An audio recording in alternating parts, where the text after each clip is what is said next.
আসসালামু আলাইকুম রহমতুল্লাহি ওবরকাতুহু। সম্মানিত দর্শক, অতি সম্প্রতি ভারতের প্রধানমন্ত্রী মিস্টার নরেন্দ্র মোদী তিনি আমেরিকা সফর করেছেন এবং একই সঙ্গে তিনি ফ্রান্সও সফর করেছেন। দুটো সফরের বহুমুখী তাৎপর্যতা রয়েছে। প্রথম তাৎপর্যতা হলো তিনি ফ্রান্সে গিয়েছেন, ফ্রান্সের সঙ্গে সাম্প্রতিক সময়ে ভারতের ব্যবসা বাণিজ্য যেভাবে বৃদ্ধি পেয়েছে, একইভাবে যিনি এখন ফ্রান্সের প্রেসিডেন্ট রয়েছেন ইম্মানুয়েল ম্যাক্রো, তিনি মিস্টার নরেন্দ্র মোদীর অত্যন্ত ঘনিষ্ঠ বন্ধু এবং তাকে ফ্রান্সের যে প্রেসিডেন্টের বাসভবন এলিসি প্রাসাদ, সেখানে নরেন্দ্র মোদীকে যে ঐতিহাসিক সংবর্ধনা দিয়েছে, সেই সংবর্ধনার ইতিহাস নিকট অতীতে নেই। প্রাসাদে নিয়ে নিমন্ত্রণ করে ইন্ডিভিজুয়ালি এককভাবে যে সম্মান ফ্রান্সের মতো একটি শক্তিশালী রাষ্ট্র নরেন্দ্র মোদীকে দিলেন, এটি নিকট অতীতে আমি অন্তত দেখিনি 20-25 বছরে। দ্বিতীয়ত, ফ্রান্সের সঙ্গে অর্থাৎ ইম্মানুয়েল ম্যাক্রোর সঙ্গে শেখ হাসিনার একটি ব্যক্তিগত সম্পর্ক রয়েছে এবং ফ্রান্সের যে বিমান তৈরি, যে বিমান, সেই বিমান ক্রয়ের ব্যাপারে শেখ হাসিনা মোটামুটি একটা চূড়ান্ত সিদ্ধান্ত নিয়েছিলেন এবং সেই সিদ্ধান্তের কারণে ইম্মানুয়েল ম্যাক্রো বাংলাদেশে এসে শেখ হাসিনার সঙ্গে সাক্ষাৎ করে গিয়েছিলেন এবং এয়ারপোর্টে তাদের দুজনের যে বডি ল্যাঙ্গুয়েজ, সেটা আমরা এখনও স্মরণ করতে পারি। তো কাজেই এই বিষয়টি এখানে রাখুন। দ্বিতীয় বিষয় হলো যে ভারতের সঙ্গে গত 4টি বছর ধরে আমেরিকার সম্পর্ক ব্যক্তিগত পর্যায়ে, অর্থাৎ যেটাকে বলা হয় রাষ্ট্রাচার নয়, ব্যক্তিগত পর্যায়ে, অর্থাৎ Joe Biden versus Narendra Modi খুবই খারাপ ছিল। একইভাবে সৌদি আরবের সঙ্গেও ব্যক্তিগত পর্যায়ে আমেরিকার সম্পর্ক খারাপ ছিল, এমনকি জো বাইডেন সৌদি আরবে গিয়ে রীতিমতো অপমানিত, লাঞ্ছিত হয়েছেন। তার যে পররাষ্ট্রমন্ত্রী ব্লিংকেন, তিনি গিয়ে এয়ারপোর্টে বসেছিলেন অনেকক্ষণ। তো এইরকম অবস্থা তৈরি হয়েছে, কিন্তু তাদের মধ্যে যে রাষ্ট্রাচার, যে রাষ্ট্রীয় যে কোঅপারেশনগুলো, সেগুলো কিন্তু ঠিকঠাক মতো চলছিল, কিন্তু ব্যক্তিগত সম্পর্কটা ছিল না। এর বাইরে যে বাইডেন সরকার, তাদের যে ডিপ স্টেট, এই পলিসির কারণে পাকিস্তানে ইমরান খানের ক্ষমতাচ্যুতি হয়েছে, শ্রীলঙ্কাতে ক্ষমতাচ্যুতি ঘটেছে, বাংলাদেশে শেখ হাসিনার পতন হয়েছে, মালয়েশিয়াতে ভারতের যেগুলো ভারতপন্থী যারা সরকার ছিল, তাদের পতন হয়ে মঞ্জুর সাহেব এসছেন। এসবই আমেরিকার একটা মাস্টার প্ল্যান এবং ভারতকে চাপে ফেলার জন্য, যদিও ভারত তাদের কৌশলগত বন্ধু। তো এই সকল বিপত্তি কাটিয়ে ওঠার জন্য তারা অধীর আগ্রহ অপেক্ষা করছিল আমেরিকার শাসন ক্ষমতায় এই ডেমোক্র্যাটদের পতন হোক, এবং এজন্য মিস্টার নরেন্দ্র মোদী তার যে অর্থনৈতিক সাম্রাজ্য রয়েছে, আদানি গ্রুপ, আম্বানি গ্রুপ, এবং তাদের সহযোগী যারা রয়েছে দেশের বাইরে, যেমন হিন্দুজা পরিবার রয়েছে, অন্যান্য যারা এই সকল রাজনৈতিক ক্ষেত্রে অঢেল অর্থ বিনিয়োগ করে এবং ভারতীয় বংশোদ্ভূত লোকদেরকে মার্কিন যুক্তরাষ্ট্রের রাষ্ট্র ক্ষমতায় পৌঁছানোর জন্য বিলিয়ন বিলিয়ন ডলার খরচ করে। আপনি চিন্তা করুন যে ডোনাল্ড লুয়ের জায়গায় যাকে দেয়া হয়েছে, তিনি একজন ভারতীয়। তুলসী গ্যাবার্ডের কথা আপনারা সবাই জানেন। তো এর পিছনে ভারতের একটা দীর্ঘমেয়াদী পরিকল্পনা থাকে এবং সেই কাজ করেই কিন্তু তারা সফল হয়েছে। এবং সফল হওয়ার পরে মিস্টার ডোনাল্ড ট্রাম্প, যিনি আওয়ামী লীগের প্রতি সহানুভূতিশীল, শেখ হাসিনার সাথে ব্যক্তিগত সম্পর্ক এবং নরেন্দ্র মোদীর সাথে, পুতিনের সাথে একেবারে ওহি নকুলের যে উল্টো, আম দুধের মতো সম্পর্ক। তো সেই বন্ধুর সঙ্গে তিনি সাক্ষাৎ করতে গেছেন এবং সেখানে নজিরবিহীন তাকে সংবর্ধনা দেওয়া হয়েছে। এবং সেই সংবর্ধনার একটা video footage mister Donald Trump তার নিজস্ব যে ফেসবুক পেজ এবং টুইটার, সেখানে তিনি নিজে শেয়ার করেছেন। তো বোঝার চেষ্টা করুন এটা কতটা গুরুত্বপূর্ণ।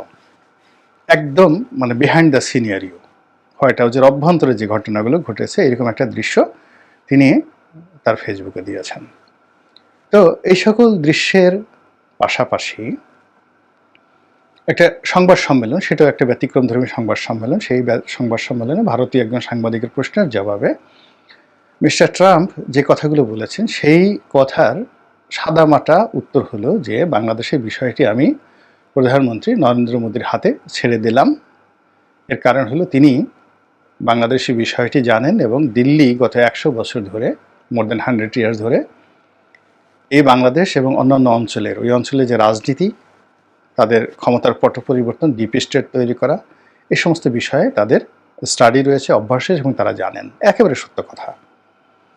তো এই কথা নিয়ে আমাদের বাংলাদেশে যারা লোকজন আছেন মোদি বিরোধী, শেখ হাসিনা বিরোধী, তাদের বক্তব্য হলো একেবারে মোদিকে বার দিয়ে দেওয়া হয়েছে। দাদা গিয়েছিলেন যেভাবে বড় আশা করে, বড় গলা নিয়ে, যেখানে সরাসরি তিনি একেবারে শেখ হাসিনার মতো স্পষ্ট ভাষায় বলবেন যে আমি এটা করব, ওটা করব, হ্যাং করব, ত্যাং করব, কিন্তু বাস্তবে তিনি একেবারে মোদির গালে থাপ্পড় মেরে দিলেন। তো এই আমরা বলছি। আবার অন্যদিকে আওয়ামী লীগের যারা লোকজন আছে তাদের মধ্যে রীতিমতো উল্লাস তৈরি হয়েছে। এবং আপনি যদি ভারতীয় পত্রপত্রিকা, যারা ইউটিউবার রয়েছে এবং সোশ্যাল ইনফ্লুয়েন্সার রয়েছে, আমি দৈনিক 3টি ভিডিও করি। তা আমি 3টি ভিডিও করি, গড়ে এই 3টি ভিডিও 24 ঘন্টায় 8 থেকে 9 লাখ লোক দেখে। অন অ্যাভারেজে মাসে 1 কোটি থেকে 1.5 কোটি লোক আমার এই চ্যানেলে দর্শক, গত 1 বছর ধরে অন অ্যাভারেজে। কিন্তু যেখানে মাসে আমার 1 কোটি থেকে 1.5 কোটি, ভারতের এরকম অনেক জনপ্রিয় ইউটিউবার রয়েছেন যাদের এক একটা ভিডিওতে 1 মিলিয়ন ভিউ হয়। তো তারা যখন কোনো একটা কন্টেন্ট তৈরি করেন, সেটা গ্লোবালি ইংরেজিতে অনুদিত হয়, বিভিন্ন ভাষায় যায় এবং বিশ্বের ক্ষমতার যে সকল কেন্দ্র রয়েছে সেখানে অটোমেটিক চলে যায়। তো সেই সকল জায়গাতে রীতিমতো খুশির বন্যা বয়ে যাচ্ছে এবং তারা তথ্য এবং প্রমাণ সহকারে যেভাবে বলার চেষ্টা করছেন যে এই বৈঠকের মাধ্যমে আওয়ামী লীগের ক্ষমতা আসার এই লক্ষণ ফুটে উঠেছে এবং ডক্টর মোহাম্মদ ইউনূসের জন্য আগামী দিনগুলো কিভাবে করুণ পরিণতি বয়ে নিয়ে আসবে, এই সকল বিষয়ে তারা যে প্রচারণা চালাচ্ছে, সেই তুলনায় ডক্টর মোহাম্মদ ইউনূসের পক্ষের লোক বা বাংলাদেশ সরকারের পক্ষের লোক যারা বিবৃতি দিচ্ছেন বা কথাবার্তা বলছেন, তাদের দর্শক, তাদের অবস্থা এবং তাদের বক্তব্যের যে গ্রহণযোগ্যতা আন্তর্জাতিক অঙ্গনে বলতে গেলে শূন্য। এখন আমার বক্তব্য কয়জন শুনেন আমি বলতে পারবো না, বা এই বক্তব্যের যে কোয়ালিটিটা, এটা ট্রেন্ডিং হয় ইউটিউবের মাধ্যমে, সেটা ইউটিউব কিভাবে এটাকে ট্রেন্ড করছে এটা ইউটিউব বলতে পারবে। কিন্তু ধরুন বাংলাদেশের অনেক ইউটিউবার রয়েছে, যখন আমার চেয়ে 100 গুণ তাদের যাকে বলা হয় ভিউ হয়। আমি একটা কন্টেন্ট যদি 1 লাখ হয়, তাদের হয়ে যায় 10 লাখ। আমি যদি মাসে 3টা ভিডিও, দৈনিক 3টা ভিডিও করি, তারা ওইভাবে 3টা ভিডিও করলে তাদের 30 লাখ হয়ে যায়। তো কিন্তু ইউটিউব ট্রেন্ডিংয়ে দেখা গেল যে তাদের যে কন্টেন্ট, সেই কন্টেন্টের যে ভ্যালু, এটি যাকে বলা হয় আমার চাইতে 100 গুণ নিম্ন পর্যায়ের। অনেকে বিজ্ঞাপনই দেয় না। এবং এই ট্রেন্ডিংয়ের ফলে কি হচ্ছে, যে সকল কৌশলগত জায়গাতে এই অটোমেটিক্যালি স্বয়ংক্রিয়ভাবে ইউটিউবের ভিডিওগুলো সিদ্ধান্ত গ্রহণ করার ক্ষেত্রে জাতিসংঘ থেকে শুরু করে বিশ্বের সকল জায়গাতে, সেই সকল জায়গাতে যেভাবে চলে যায় অটোমেটিক স্বয়ংক্রিয়ভাবে, সেইভাবে ওই যে যাদের প্রচুর ভিউ হয় তাদের কন্টেন্টগুলো কিন্তু যায় না। অনেক ধর্মপ্রচারক আছেন যারা একটা স্ট্যাটাস দিলে মুহূর্তের মধ্যে 4 লাখ 5 লাখ লাইক হয়ে যায় 1 ঘন্টা 1.5 ঘন্টাতে, কিন্তু ফেসবুকের ট্রেন্ডিংয়ে তারা ওই গুরুত্বপূর্ণ জায়গাতে পড়ে না। আবার দেখা গেল যে একজন গুরুত্বপূর্ণ ব্যক্তি যিনি একটা ফেসবুকে স্ট্যাটাস দিলে সেই সারাদিন বসে 100টা লাইক আসে, কিন্তু সেই লাইকটি ট্রেন্ডিংয়ের কারণে, ইউটিউবের ট্রেন্ডিংয়ের কারণে, ফেসবুকের ট্রেন্ডিংয়ের কারণে মুহূর্তের মধ্যে সেটা হোয়াইট হাউসে কিন্তু চলে যায়। আমি নিজে এখানে অবাক হয়ে গেলাম যে আমার যে দর্শক এবং আমার যে রেভিনিউ এখান থেকে আসে, তার বেশিরভাগ আসে ইসরায়েল থেকে। এখন আমি নিজে অবাক হয়ে যাই যে ইসরায়েলের লোকজন আমার কথা কিভাবে শুনে, কেন শুনে, তারা বাংলাদেশের ব্যাপারে এত ইন্টারেস্ট কেন। এর মূল ব্যাপার হলো যে ওখানে যে সার্চ ইঞ্জিনগুলো রয়েছে, যারা এগুলো রেকর্ড করে, পর্যালোচনা করে, সেখানে 24 আওয়ার মানে 24 ঘন্টা দেখা গেল বাংলাদেশের যাদের কন্টেন্টকে তারা কপি করে এবং সেগুলোকে নিয়ে তারা বিচার বিশ্লেষণ করে, তাদের মধ্যে হয়তো আমার ভিডিও আছে। নচেত আদারওয়াইজ এই যে আমার এই বক্তব্যগুলো তারা মানে ওখান থেকে আমার কেন রেভিনিউ আসবে, ইসরায়েল থেকে কেন রেভিনিউ আসবে, হাইয়েস্ট রেভিনিউ। তারপর দ্বিতীয় আমার রেভিনিউ আসে আমেরিকা থেকে। আমেরিকা থেকে রেভিনিউ আসে, তো আমেরিকার যারা লোকজন বাঙালি আছেন তারা দেখেন, তার সঙ্গে সঙ্গে আমেরিকার যারা বিভিন্ন লোক মানে কৌশলগত যে জায়গাগুলো আছে তারা যদি না দেখতেন তাহলে সেখান থেকে আমার এই মানে হাই রেভিনিউটা আসতো না। তো এখন সেই দিক থেকে এই যে আওয়ামী লীগ যা কিছু করছে, উল্লাস প্রকাশ করছে, তারা সামাজিক মাধ্যমের যেখানে ট্রেন্ডিং হয় সেই জায়গাগুলোতে তারা হিট করতে পারছে। এবং হিট করার কারণে কি হচ্ছে, তাদের যে কোনো বক্তব্য, যে কোনো কথা, যা কিছু সেটা অতি দ্রুত তার পৌঁছে যাচ্ছে জায়গা মতো, এবং যাকে বলা হয় একটা রীতিমতো অস্থিরতা তৈরি করছে। শেখ হাসিনা টুস করে ঢুকে পড়বে বা অমুক হবে অমুক হবে, এটা নিয়ে এত হইচই কেন? আর হয় রাজ আমাদের দেশে আমরা নিজেরা যে বিষয়গুলো নিয়ে হইচই করছি, আজকে এটা হচ্ছে, কালকে ওটা হচ্ছে, ভারত চলো, দিল্লি চলো, ইনকলাব জিন্দাবাদ, এগুলো কেন আন্তর্জাতিক অঙ্গনে, দেশের বাইরে এগুলো নিয়ে একটা টু শব্দ হয় না কেন? কেন এই জিনিসগুলো নিয়ে দিল্লিতে একটা টু শব্দ হয় না?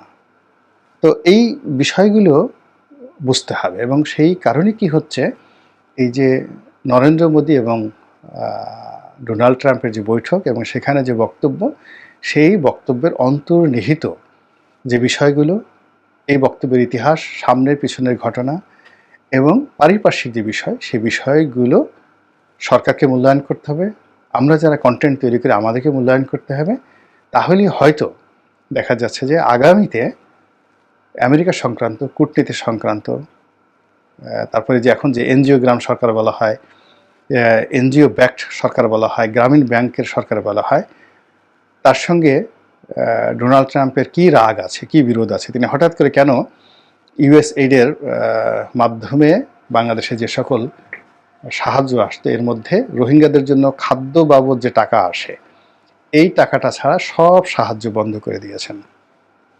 ফলে আমেরিকার মদতপুষ্ট যে সকল এনজিও ছিল, পরিবেশবাদী এনজিও হোক বা ধরুন ওই যে বিভিন্ন সভা সমিতি সেমিনার করে বড় বড় অর্থনৈতিক বক্তব্য দেয়, বিশাল ভুঁড়ি বানিয়ে ফেলেছে, এগুলো দেখবেন আগামী 4-5 মাসের মধ্যে সবগুলোর ভুঁড়ি একদম শুকিয়ে হাড্ডিসার হয়ে গেছে।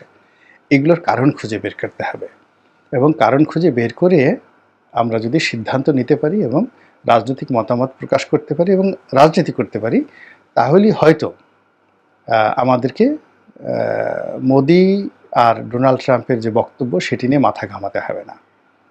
আমরা নিজেরাই নিজেদের ব্যাপারে সিদ্ধান্ত নিতে পারবো। অন্যথায় অতীতের মতো আমাদেরকে দিল্লিমুখী হতে হবে, অতীতের মতো আমাদেরকে আমেরিকামুখী হতে হবে, অথবা রুশ ভারতের দালাল হয়ে আমাদেরকে বাঁচতে হবে। আল্লাহ আমাদের সবাইকে হেদায়েত দান করুন এবং হেফাজত করুন। আসসালামু আলাইকুম ওয়া রাহমাতুল্লাহি ওয়া বারাকাতুহু।